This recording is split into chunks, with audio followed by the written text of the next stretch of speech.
हम न झुके हैं, न हमारा लीडर झुका है, और इंशाल्लाह 26 दिन हो गए खान साहब को नहीं मिलवाया जा रहा उनकी फैमिली से, तो उनकी फैमिली से उनको मिलवाया जाए।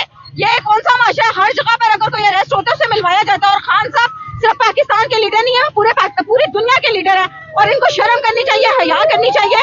खान साहब को जल्द से जल्द, अगर किसी को तकलीफ हो रही है ना तो ऐसी हरकतें किया ही ना करे जो मीडिया पे चले तो आपको शर्मिंदगी हो। आप करते हैं तो वो हर जगह चले कि हम तो सच बोलने से नहीं रुकेंगे। आज ये कौम सिर्फ और सिर्फ अपने हक के लिए निकली, अपने हकूक के लिए निकली। आप देख सकते हैं कि एक कैदी को, एक उस पॉलिटिकल लीडर को जो इंटरनेशनली पूरी दुनिया में मशहूर है, उस्मा बुखारी का बयान सुना, उसने बात की है कि नौरीन आपा ने इंडिया को इंटरव्यू दिया तो क्यों दिया। मैं पाकिस्तान में हक और सच बोलने वालों को आप लोग गिरफ्तार कर लेते हैं, हक और सच बोलने वाले को आप अगवा कर लेते हैं। इसकी मिसाल हमारे पास आगा शेख सरवर की सूरत में है। और इंडिया में खासतौर पे इंटरव्यू देने से पाकिस्तान की साख खराब नहीं होगी। हम कभी भी अपने मुल्क के हवाले से कोई नेगेटिव मैसेज अपने मुखालफों को नहीं देंगे। ये हमारा मुल्क है। खान साहब को आजाद करें, फैमिली से मुलाकात कराएं, पूरी कौम की आवाज है, खान साहब को आजाद करें। यहाँ पे पीटीआई का झंडा उठाना एक जुर्म है, पर्चा हो जाता है, वहाँ पर रैली लेके निकलना कोई आसान काम नहीं।